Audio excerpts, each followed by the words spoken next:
వినిపిస్తుందా? ఓకే. ఈ తీర్పుని మాలమహానాడు ఎందుకు వ్యతిరేకిస్తుంది? సార్ అందరికీ జేవి, ముఖ్యంగా గాలి వినోదాలకు జేవి, అక్కడ ఉన్నటువంటి అందరికీ ప్రతి ఒక్కరు కూడా జేవి. మీరు అడిగిన ప్రశ్న వాస్తవానికి ఎందుకు వ్యతిరేకిస్తున్నది ఇప్పటి కాదు. ఇది 97లో మాలమహానాడు ఎప్పుడైతే పోరాటం మొదలుపెట్టిందో పేదవారి నేతృత్వంలో, ఈ రోజు నౌ స్టిల్ దేవర్ కూడా దాన్ని వ్యతిరేకిస్తున్నది. ఎందుకంటే రాజ్యాధికారులు పోయేటువంటి బాటలు చెడగొట్టడమే. మన మధ్య దళితులనే మన మధ్య అనైక్యతను తీసుకొచ్చేటువంటి ఒక అంశంగా మేము భావిస్తున్నాం. కాబట్టి ఇది పూర్తిగా అంబేద్కర్ భావజాలానికి విరుద్ధమైన అంశంగా, రాజ్యాంగానికి విరుద్ధమైన అంశంగా మేము భావించడం. కాబట్టి ఈ రోజు ఇప్పటి పోరాటాలకు సిద్ధపడడం, దాన్ని వ్యతిరేకిస్తున్నాం. అయితే ఈ రోజు జరుగుతున్న పరిణామాలు రాజకీయటువంటి కారణాలు చూస్తా ఉంటే మొత్తం రాజకీయ వ్యవస్థ కూడా ఈరోజు బీజేపీ పార్టీలు కూడా మాలల్ని సామాజికంగా, ఆర్థికంగా ఈరోజు దెబ్బతీయడానికి, రాజకీయంగా దెబ్బతీయడానికి ఈ వర్గీకరణ పేరుతోటి మమ్మల్ని మా మీదకి సోదరులు మేము చెప్పాలనుకున్నాం. నిజంగా చిత్తశుద్ధి ఉంటే ఇంతకుముందు గాలి వినోద్ కుమార్ సార్ చెప్పినట్టుగా, గతంలో చెప్పినట్టుగా ఇది వర్గీకరణకు అనుకున్నటువంటి తీర్పు. ఇది కేవలం ఇది భ్రమణంలో తీసుకెళ్ళేటువంటి సినిమా టైప్ అనేది ఏదైతే చెప్పారో, నేనేమంటున్నా అంటే నిజంగా చిత్తశుద్ధి బీజేపీ ఉంటే, మోడీ గారికి ఉంటే నవంబర్ సభలో ఎట్లయితే హామీ ఇచ్చారో దాని ప్రకారం వాళ్ళు చేయాలనుకుంటే ఈరోజు అత్యధిక రాష్ట్రాలు, మెజార్టీ రాష్ట్రాలు దీన్ని ఒప్పుకోవాల్సినటువంటి అవసరం ఉంది. కాబట్టి రాష్ట్రాలు కూడా వాళ్ళ చేతులు ఉన్నాయి కదా, ముఖ్యమంత్రులు కూడా వాళ్ళ చేతులు ఉన్నారు కదా, పార్టీ కూడా అధికారం వాళ్ళదే ఉంది కదా, 1/3 మెజార్టీ పార్లమెంట్ వాళ్ళకు ఉంది కదా, రాజ్యసభ అవుతుంది, లోక్సభ అవుతుంది. ఇన్ని రకాల అవకాశాలు ఉన్నా కూడా ఎందుకు చేయలేకపోయింది? ఈరోజు కేవలం సెవెంత్ బెంచ్ జడ్జి ద్వారా ఈరోజు ఇటువంటి తీర్పు ఇవ్వడం వల్ల కేవలం వాళ్ళు తన్నుకు జావకుండా తాంబూలు ఇస్తానన్న తన్నంగా ఈరోజు దేశం మొత్తం ఒక అనైక్యతకు గురేటువంటి పరిస్థితి తీసుకొచ్చింది. నిజంగా చిత్తశుద్ధి ఉంటే, నిజంగా చేయాలనుకుంటే వేరే ప్రాసెస్ ఉండదు. ఇంతకుముందు చెప్పిన 1/3 మెజార్టీ పార్లమెంట్ లో ఉండాలి, ఏదైతే రాష్ట్రాలు అసెంబ్లీ తీర్మానాలు ఉండాలి, రాజ్యసభలో కూడా మొత్తం లోక్సభ రాజ్యసభ ఆమోదం తర్వాత రాష్ట్రపతి గారు, అదే ఎస్ఎస్ కమిషన్, ఇవన్నీ తర్వాత రాష్ట్రపతి దాన్ని 340 నాటితే ఈ యొక్క వర్గీకరణ సాధ్యమైంది. ఇది కాకుండా కేవలం సుప్రీంకోర్టు ఏదో తాత్కాలిక ప్రకటనలు చేయించి ఇటువంటి భ్రమలో తీసుకోవాలి. దురదృష్టకరం. రేపు 13వ తారీఖు మిత్రుడు మా సోదరుడు, మా అన్న మందకృష్ణ మాది గారు వస్తుందని చెప్పి విజయోత్సరాలతో పెద్ద ఎత్తున మాజీ సోదరులందరూ పోతున్నారు. వాళ్ళందరూ కూడా విజ్ఞప్తి చేయాల్సిందా, కోర్టు తీర్పును పూర్తి స్థాయిలో అధ్యయనం చేయండి.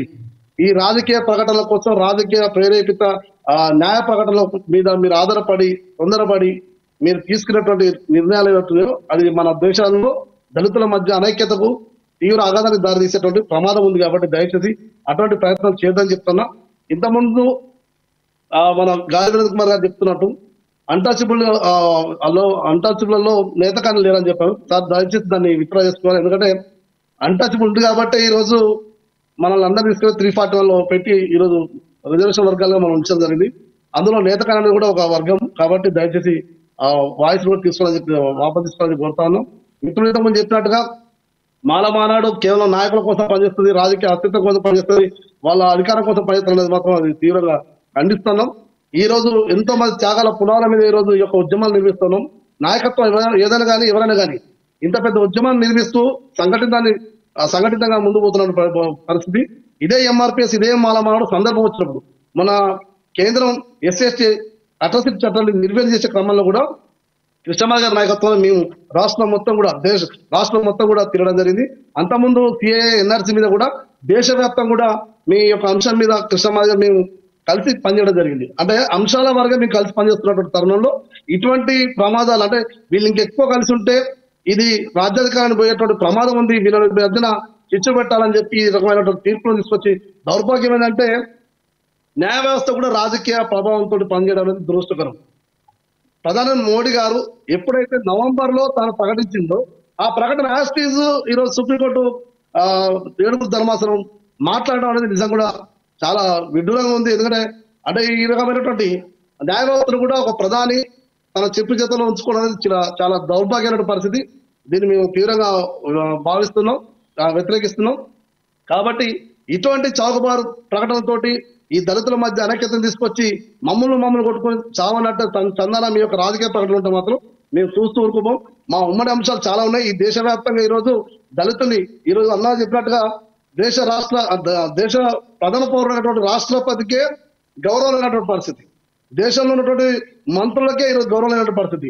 ఇక సామాన్యులు అయితే మీరు చూస్తారు, ఇంతకుముందు అన్న చెప్పినట్టుగా గుర్రం మీద ఊరేగించడానికి కొట్టుకుని చంపడం, పెళ్లిలో ఊరేగింపు గుర్రాన్ని వాడడం అని చెప్పి, లేదా అంబేద్కర్ రింగ్ టోన్ పెట్టుకుని చెప్పి ముక్కలు నరగడం.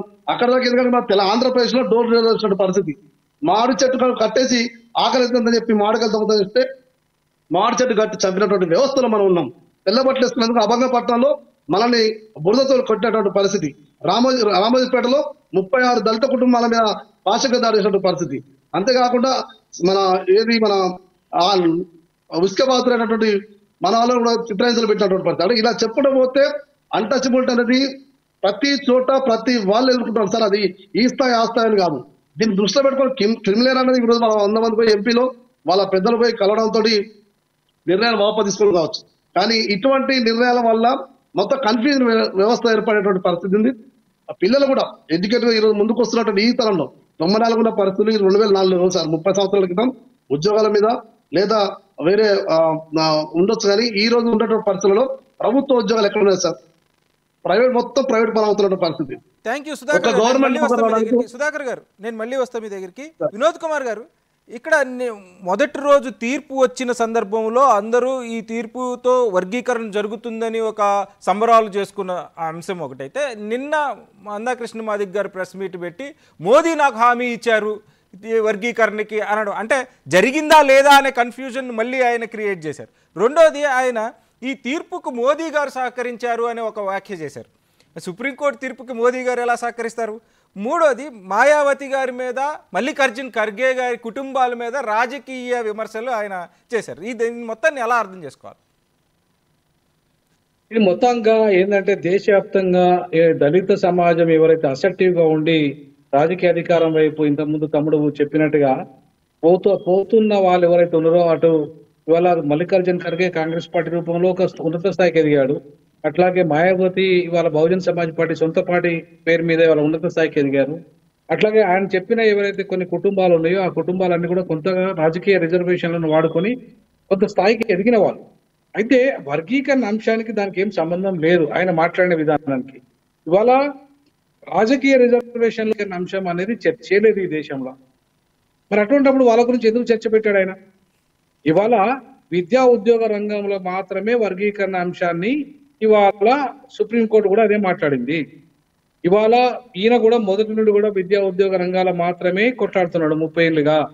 వర్గీకరణ చట్టం తెస్తాము, పార్లమెంట్ చలో ఢిల్లీ అని చెప్పి ఇవాళ మొత్తం మాదిగ కులాలు ఉపకులం అనేది వాడద్దండి, అన్ని కులాలే.